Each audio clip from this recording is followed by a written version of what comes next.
Hi, this is Adityan from Mockat. Today, we are sharing the news for 20th January, continuing the series to help you prepare for WAT and personal interview to get you into IIMs and top B schools. The actual news articles from which we have taken these key points are listed out at our daily news section in our website. The link for our website is given below. To get more information about the interview process, follow our Telegram channel where you can get access to WAT and personal interview content from 99.9 plus percentilers. The link to the Telegram group is in the description. Today's 5 news headlines are: RBI Governor Shakti Kanta Das believes that digital currency is future of money, PLA 2.0 in Budget 2024, pushing the envelope towards making for the world, India developing very strong semiconductor industry, first made in India chip, India's real aviation story isn't about flight delays but the takeoffs. For India, the road to becoming a great maritime power goes through Kochi. The first news for today is RBI Governor Shakti Kanta Das believes that digital currency is future of money. Central bank digital currencies are the future of money and will make cross-border payments faster and more efficient. The Reserve Bank of India is currently piloting a CBDC called the e-rupee. The QR code which is used for e-rupee is the same QR code that is used in UPI. In other words, CBDC and the UPI payment systems have been made interoperable. The e-rupee is similar to physical cash in that it can be used for offline payments and does not earn interest. However, the e-rupee is also digital, which means that it can be transferred quickly and easily between people and businesses. The RBI is still working on the e-rupee, but it is expected to be rolled out nationwide soon.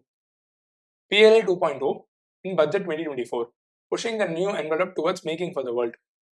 India's manufacturing sector is being reinvented to achieve the country's ambition of becoming a $10 trillion economy. The production linked incentive scheme has played a strategic role in elevating India's manufacturing capabilities and attracting global companies. The scheme has already shown success in sectors like electronics, pharmaceuticals, and telecom. To further drive innovation, the government is expected to extend PLA benefits to R&D investments. A dedicated PLA scheme for the chemical sector would boost its growth and position India as a global hub. Additionally, a PLA scheme for the space sector could help India become a global leader in space technology. India developing very strong semiconductor industry, first made in India chip. Union Minister Ashwini Vaishnav claims the first Indian-made semiconductor chip will be ready by December 2024. The minister highlights the progress made under Modi's leadership, citing the policy launch in January 2022 and construction commencing for a major facility in September 2023. Vaishnav reports receiving praise from global industry leaders at the World Economic Forum, acknowledging India's rapid development in the field. He emphasizes the government's focus on building the entire semiconductor ecosystem beyond just chip production to ensure long-term sustainability. India's real aviation story isn't about flight delays, but the takeoffs.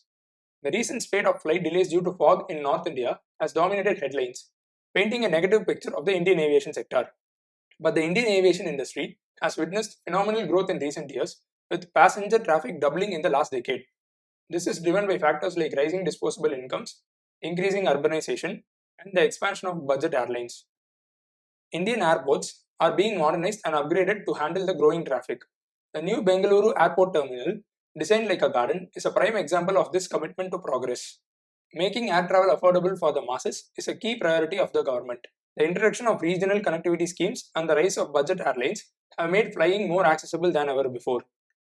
Despite the progress, challenges like profitability and accessibility remain. There is a need for continued investment in infrastructure, regulation, and training to ensure the sector's long-term sustainability. For India, the road to becoming a great maritime power goes through Kochi. The strategic location of Kochi in Kerala makes it a vital hub for maritime trade and a key player in India's ambition to become a great maritime power.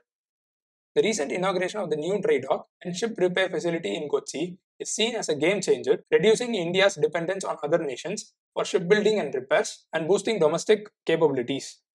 The article mentions the Indian government's ambitious Maritime India Vision 2030 plan, which focuses on developing world-class megaports, transshipment hubs, and modernizing infrastructure with an estimated investment of Rs 1.25 trillion. The ongoing development of Kochi as a maritime center includes initiatives like the International Container Transshipment Terminal and LNG terminals, attracting investments and trade potential. There are challenges like skill development and port connectivity, which are to be addressed, but there are immense opportunities that Kochi presents for India's maritime ambitions.